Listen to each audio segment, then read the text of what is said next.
Zorró, está con nosotros, la presidenta del Colegio Dominicano de Economistas, y ella va a dar su versión sobre el estado de la economía mundial y sus debilidades. Muy buenos días, gracias por la invitación. Y soy Belice Zorró, presidente del Colegio Dominicano de Economistas, y en atención a la invitación del expresidente Luis Malcún del Colegio Dominicano de Economistas, estoy con ustedes hoy. Y dentro de la economía mundial podemos ver un gran paradigma que hay que inventar nuevos modelos económicos. Ya todos los modelos económicos que teníamos con anterioridad antes de la pandemia tienen que redefinirse, adaptarse a las nuevas necesidades mundiales, en vista de que ya muchos productos, servicios y manera de distribución que teníamos no son los mismos que están necesitando en la actualidad, por lo cual existe un gran problema con el abastecimiento. El abastecimiento de los productos y servicios que estamos demandando en la actualidad, que de una forma u otra, como decía el licenciado Luis Malcún, hay un vacío entre la oferta y la demanda. No, queremos todo ya, pero la oferta no puede respondernos al mismo tiempo. Ante esa situación, nosotros nos vemos en la obligación de reinventar, de crear nuevos modelos económicos.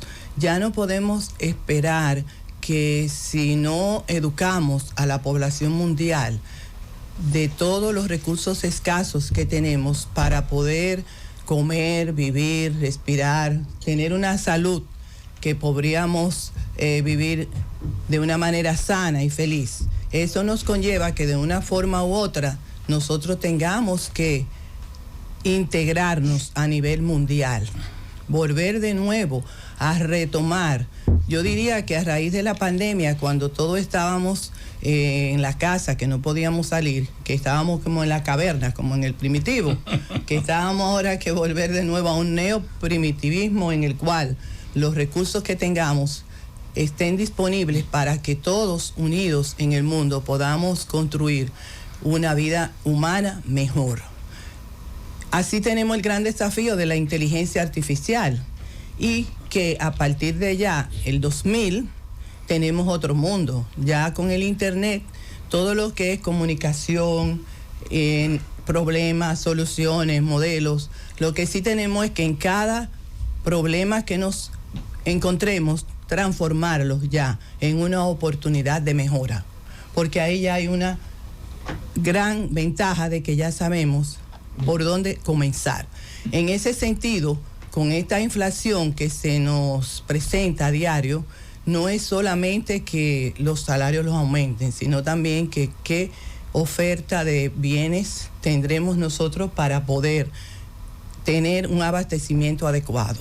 Felizmente nosotros somos un país que tenemos grandes oportunidades y hemos visto que en los últimos años ha habido cambios en los modelos económicos tradicionales, y de acuerdo a todos los aportes que se están dando en esta mañana con relación a la visión de la economía mundial, observamos que nuestro país es uno de los pocos que tiene un crecimiento que yo le digo a mis alumnos, que yo soy profesora en la UASI, en la Universidad de APET, que de una forma u otra crecemos. No se siente esa mejoría en nuestra población. Claro, pero crecemos por los dominicanos de ultramar.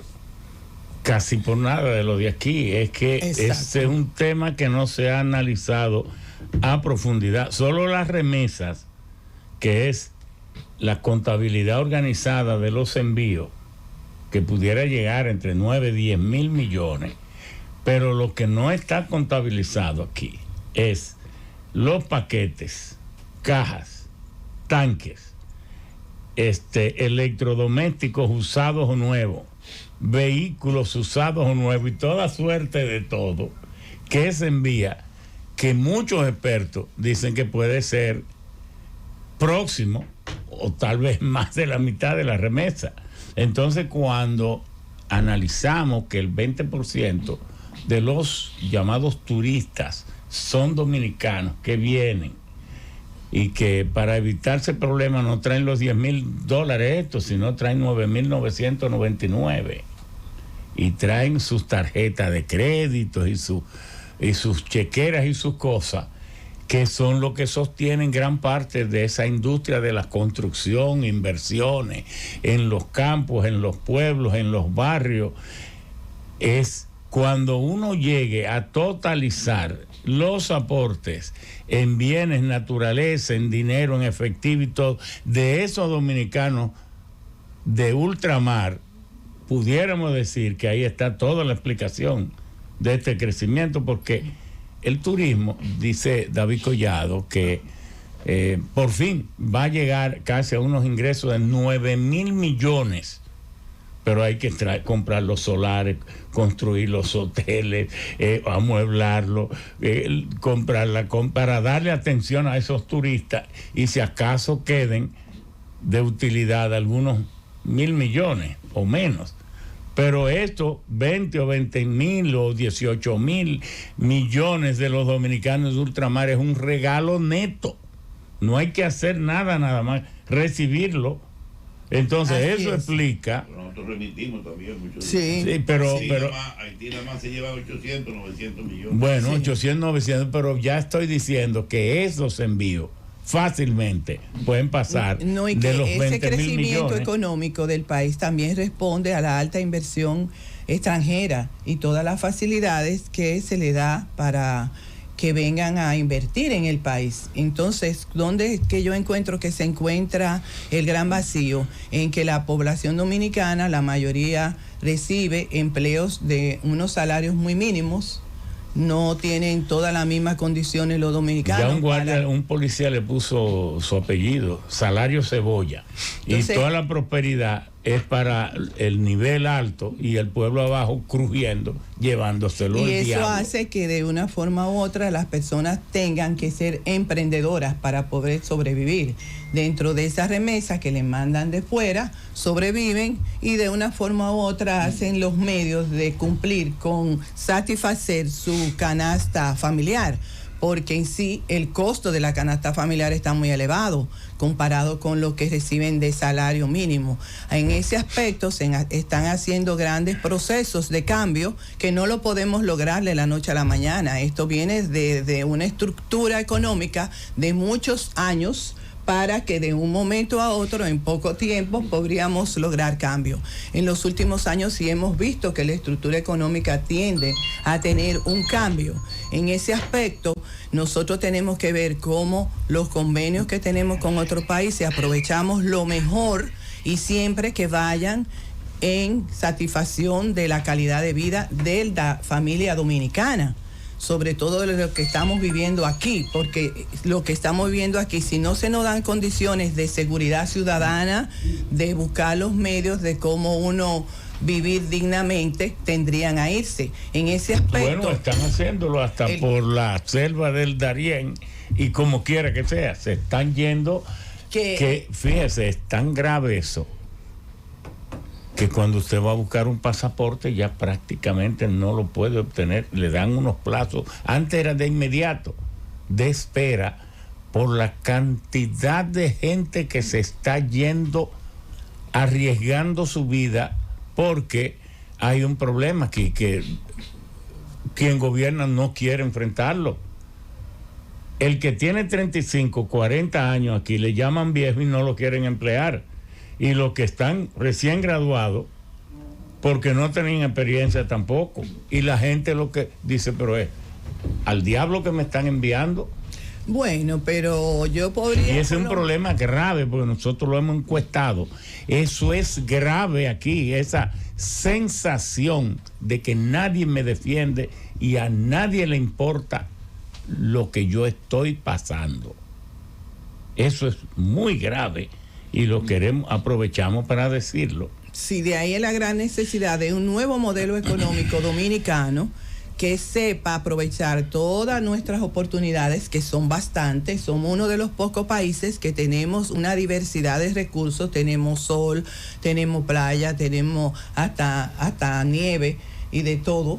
Entonces, hasta granizo tuvimos ahora mismo en Semana Santa. Tenemos de todo en nuestro país. Bueno, para yo soy nosotros. un ejemplo. Yo estoy, mi familia tiene una pequeña casita aquí en Juan Adrián, yendo hacia Rancho Arriba. Nosotros estamos desde ayer ahí. Y yo anoche hizo 12 grados.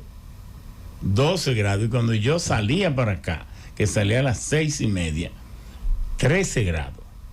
Esa es la diversidad de microclima de este país. Que es una ventaja. Nosotros no sabemos qué país tenemos con tantos recursos naturales y de una forma u otra lo que sí se debe de verificar muy bien es las facilidades que se le dan a los inversionistas extranjeros que deben de dar mayor resultado para la población dominicana cuando es empleada y no solo educar para que se busque empleo, sino que generen su propio negocio.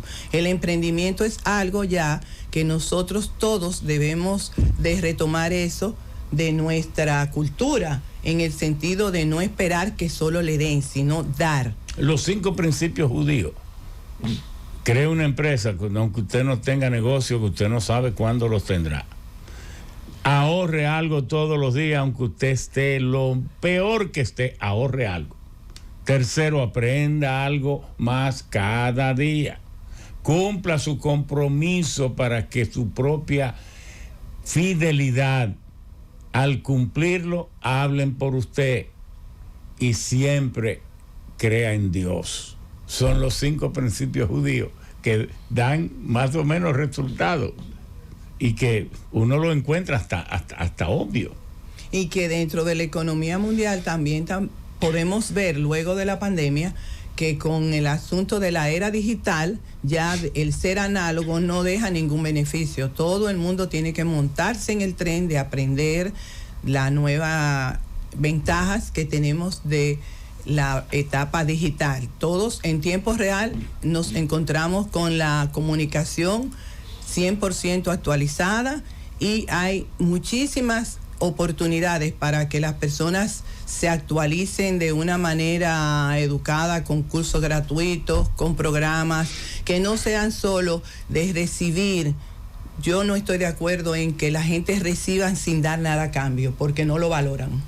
En ese aspecto, la economía mundial ya tiene que redefinirse a nivel local. Nosotros estamos ahora con un crecimiento económico bastante atractivo, pero vuelvo y repito, no tenemos el desarrollo porque el modelo económico no nos ayuda a que la comunidad pueda explotar sus recursos locales. Me gustaría mucho que el modelo económico dominicano que nosotros reconstruyamos se fundamente en un desarrollo local, donde cada uno aproveche en su comunidad, identificar qué necesidades tiene y cómo se puede solucionar. Eso debe empezar por educación. Por educación. Piensan muchos. Educar los hijos no para que al graduarse tengan un empleo, sino generen riqueza. Entonces uno se pone a educar a sus hijos para que ande después detrás de un diputadito, una cosa, un senadorcito de esto, en un congreso lleno de riferos, de campos de juego y de narcotraficantes. Y esto hay que decirlo, porque el liderazgo nacional tiene que proponerse limpiar el Congreso Nacional. No son los suizos ni es el viento el que lo tiene que limpiar. Son los líderes. Yo quiero ir al presidente arriesgándose diciendo: no voy a aceptar un candidato a diputado que me compre la gente con el dinero de la rifa, del narcotráfico, el dinero fácil. Si ese liderazgo no se dispone y lo que están dejando que el agua corra, bueno, yo estoy en un partido, soy el presidente, viene un fulano, bueno, no, es que yo no tengo nada que ver, es que hay separación de los poderes, una serie de hipocresía cuando en silencio van y le dan dinero a esa gente, porque yo he estado involucrado en todo eso y yo dije, pero fulano de tal no puede ser candidato, pero lo dejaron pasar y ahora estamos viviendo todo, y yo lo digo porque estamos metidos ahí. Pero hay una escasez de grasa ahora en el Congreso. Bueno, pienso que usted lo hace bien. No, lo que quiero decirle, abonando a su gran aporte, en Silicon Valley se creó ahora lo que se llama The Singularity University, la Universidad de la Singularidad. ¿Y cuál es el planteo fundamental de esta?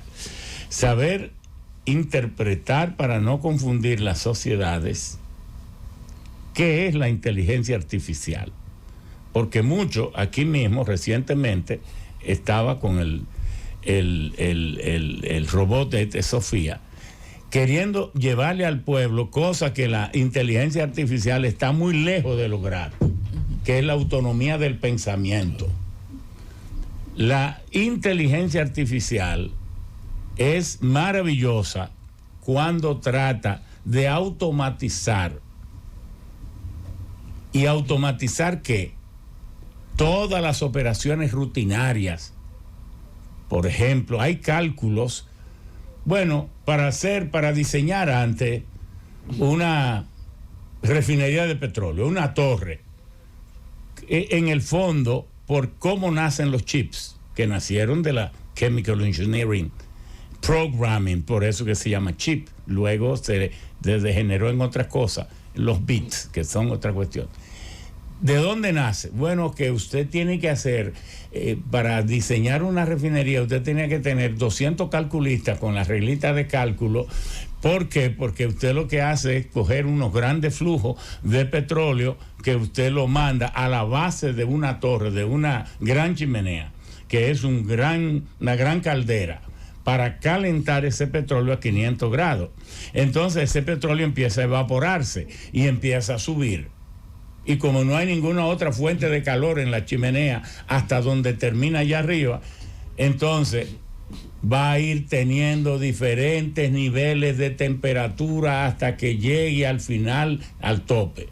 Ahí usted va colocando una serie de bandejas, porque cada sustancia, cuando se evapora y alcanza su temperatura de condensación, se va a volver líquido otra vez, y así es que usted desagrega el petróleo y va consiguiendo las distintas fracciones de gasolina, de gasoil, de lo otro. Y la gasolina no es una sustancia, es una mezcla de 28 productos distintos, pero ahí es que usted va en esa bandeja, usted va obteniendo el butano, el hexano, el heptano, el nonano, el decano, etcétera, etcétera. Entonces, como eran tantos los cálculos, siempre los mismos, pero hay que repetirlo 1000 veces para cada bandeja, entonces usted puede inventar un algoritmo que ese mismo cálculo lo pueda hacer simplificada y rápidamente. Entonces de ahí es que nacen los chips. Y luego cuando vienen las computadoras binarias,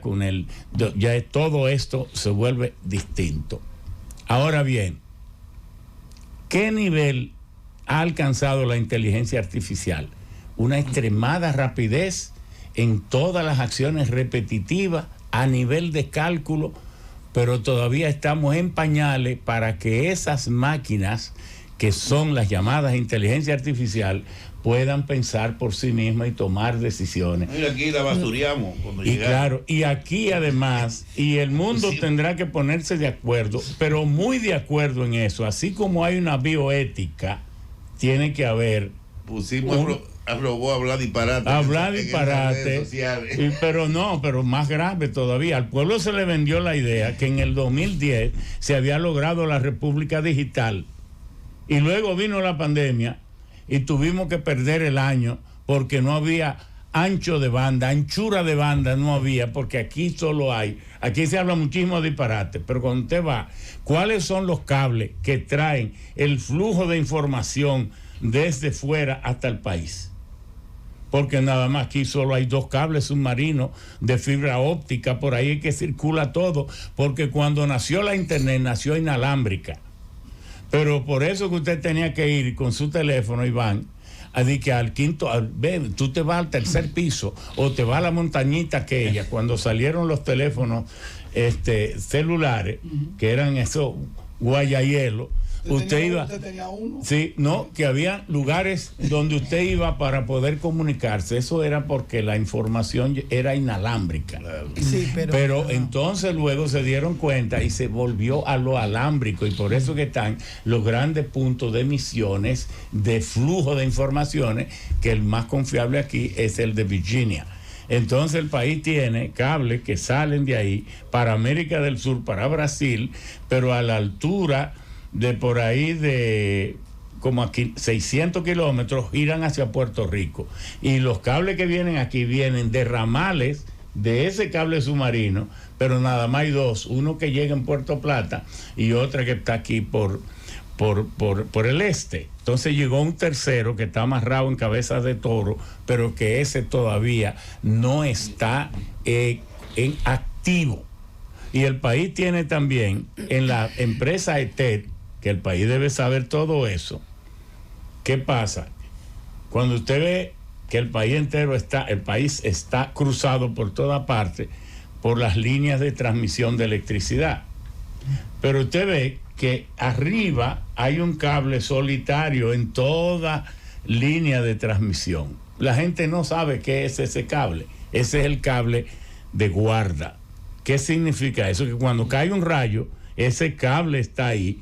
Usted ve que una torre tiene una serie de brazos y por ahí van muchos cables, muchas líneas. Pero ese cable está solo allá arriba.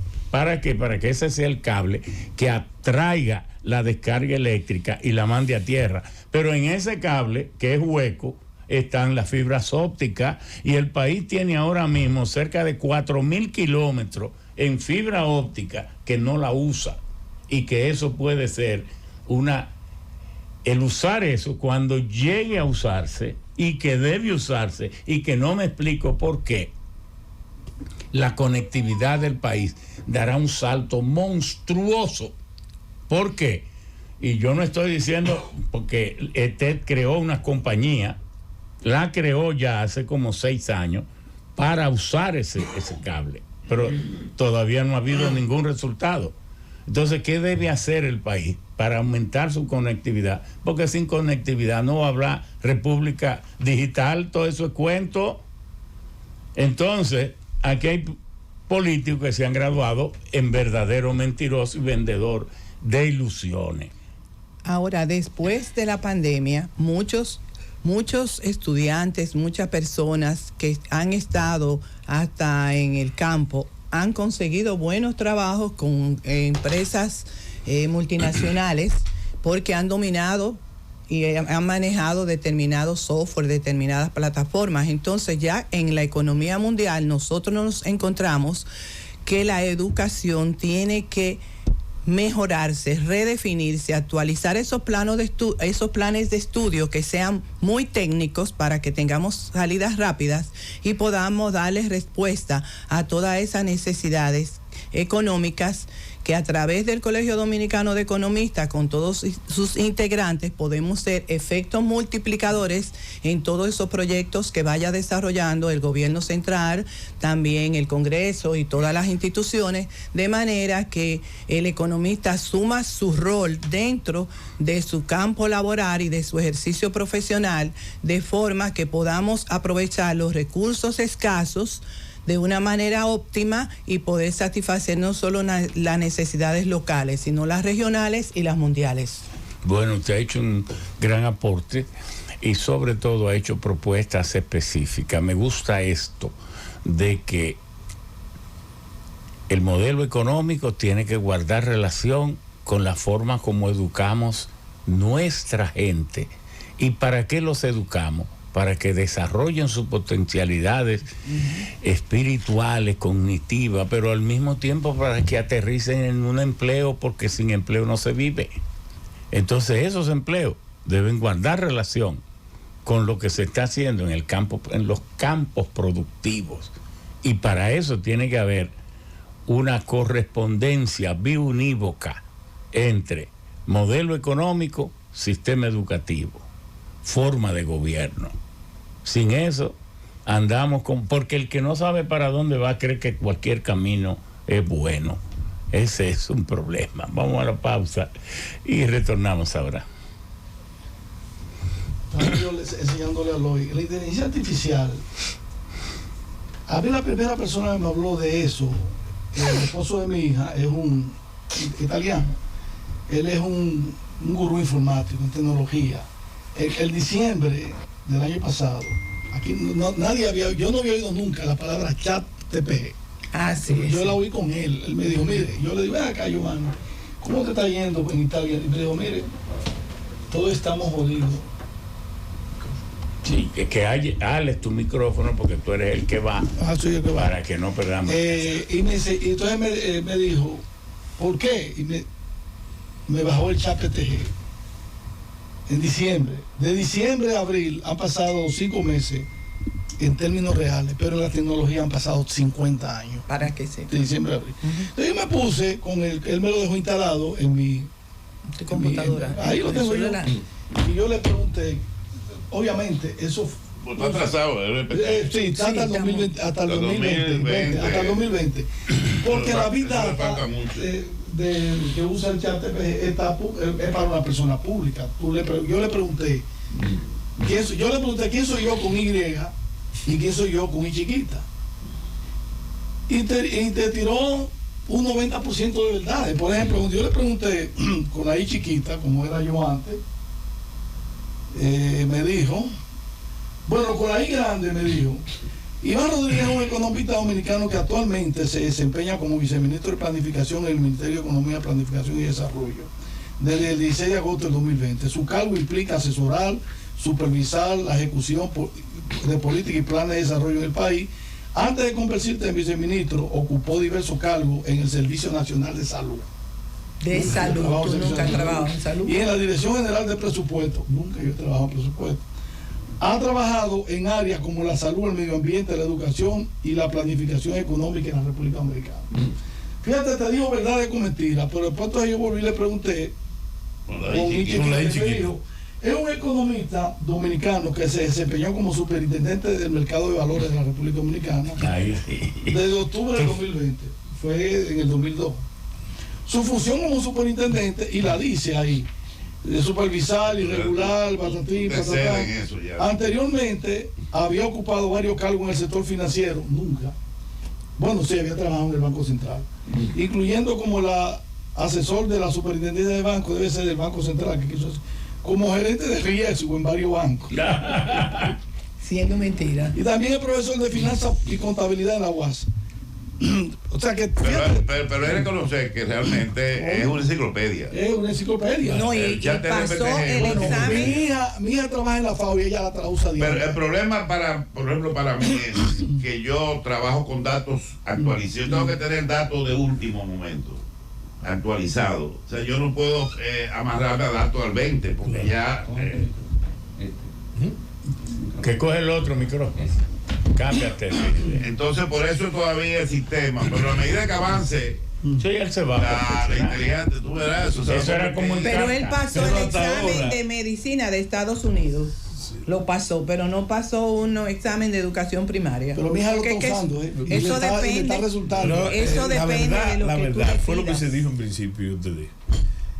Todo lo que la inteligencia artificial es fruto de la acumulación de datos. De la big data. Es la dinámica.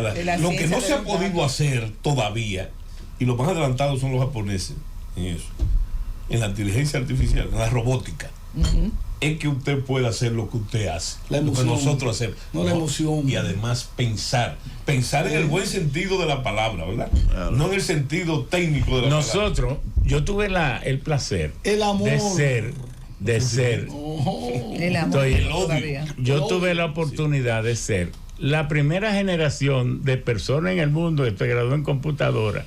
Yo estuve ahí porque en 1973 yo me gradué como Chemical Engineering and Computer Science, porque no se graduaba nadie antes en Computer Science ni en informática, no existía. Entonces, como las computadoras nacieron en el campo de la ingeniería química, entonces las primeras 37 personas fue en la Universidad de Kansas, que no es una universidad de alto, porque eso todavía ni en Pensilvania, ni en Caltech, ni en todo eso.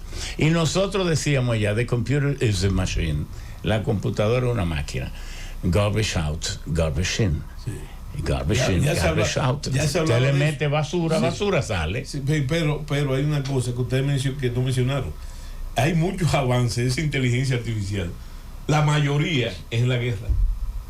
Claro. Para hacer, por ejemplo, los cómputos, que es un dolor de cabeza, los cómputos de la logística, de la administración de la Fuerza Armada, para los planes de operación. Pero la internet todavía, la internet lo tiene todavía. Así, y ahora son procesos de usted usar la computadora. La internet la maneja la Marina de Estados Unidos. Y el caso de los drones, porque los drones se creen que tienen independencia. Los drones son piloteados desde tierra, por un humano.